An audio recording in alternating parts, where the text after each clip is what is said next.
All right, let's talk about investing. Today, we're going to pull back the curtain on one of the most powerful and honestly, one of the simplest investment tools out there. We're going to break down the S&P 500 index fund and show you why everyone from investing legends to total beginners absolutely loves it. Let's get into it. So, have you ever looked at the world of finance and just felt completely lost? You see all the crazy charts, you hear all the jargon, and it just feels overwhelming? If that's you, trust me, you are definitely not alone. But what if there was a way to cut through all that noise? Well, there is. It's kind of an open secret that's hiding in plain sight. The S&P 500 Index Fund. This is the simple, powerful, and accessible solution that we're going to unpack for you right now. Okay, so first things first, what in the world is the S&P 500? Let's get to know what people often call the backbone of the entire U.S. economy. You know, when you strip away all the fancy talk, the S&P 500 is really just a list. That's it. It's an index that keeps track of 500 of the biggest companies in the U.S.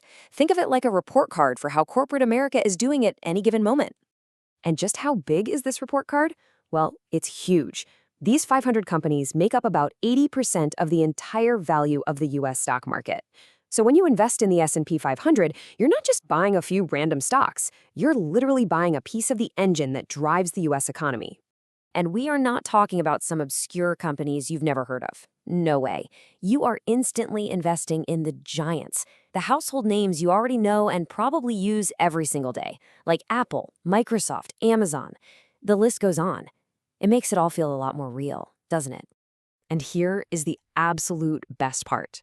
By buying into a single S&P 500 index fund, you automatically own a tiny slice of all 500 of these companies.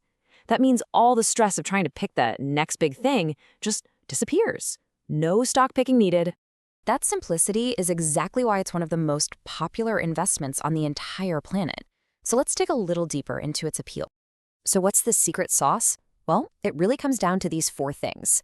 First, you're instantly diversified. Your money is spread across 500 companies in all sorts of industries. Second, the fees are incredibly low. This is a huge deal because it means more of your money stays in your pocket working for you. Third, it's just plain simple to understand.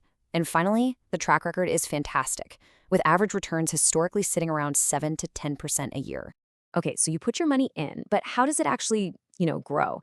Let's pop the hood and look at the two engines that really drive your wealth creation here. Your money gets bigger in two main ways.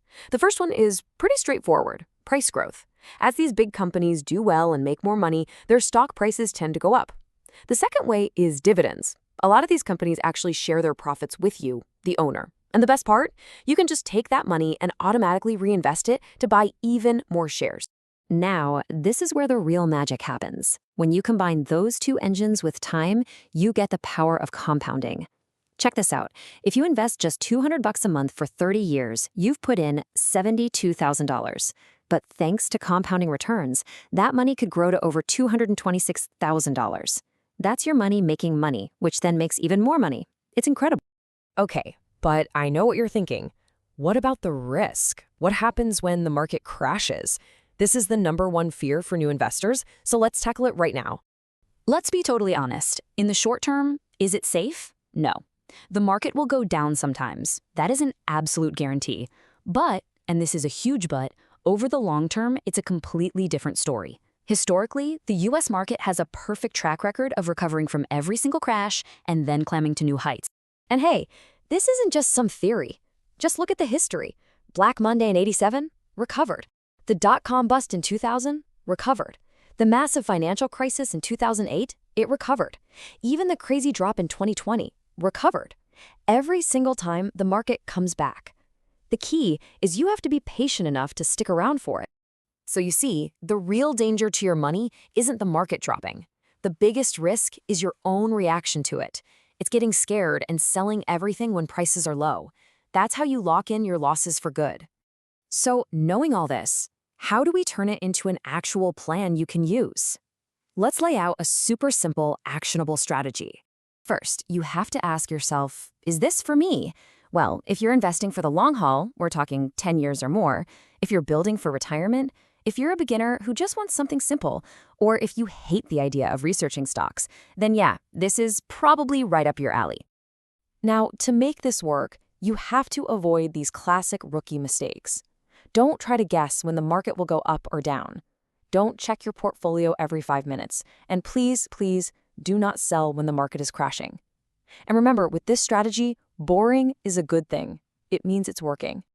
And really, this is the whole game plan, all on one slide. It's a simple set it and forget it loop. Step 1, invest regularly, whatever you can. Step 2, make sure those dividends are automatically reinvested. Step 3, hold on for the long haul. And step 4, maybe the most important, learn to just ignore the day-to-day drama. That's it. Look, at the end of the day, investing in an S&P 500 fund isn't a get-rich-quick scheme. It's not supposed to be exciting like a trip to the casino. In fact, it's boring, and that is its greatest superpower. Success here is all about consistency and patience, letting the biggest companies in the country do the heavy lifting for you over time.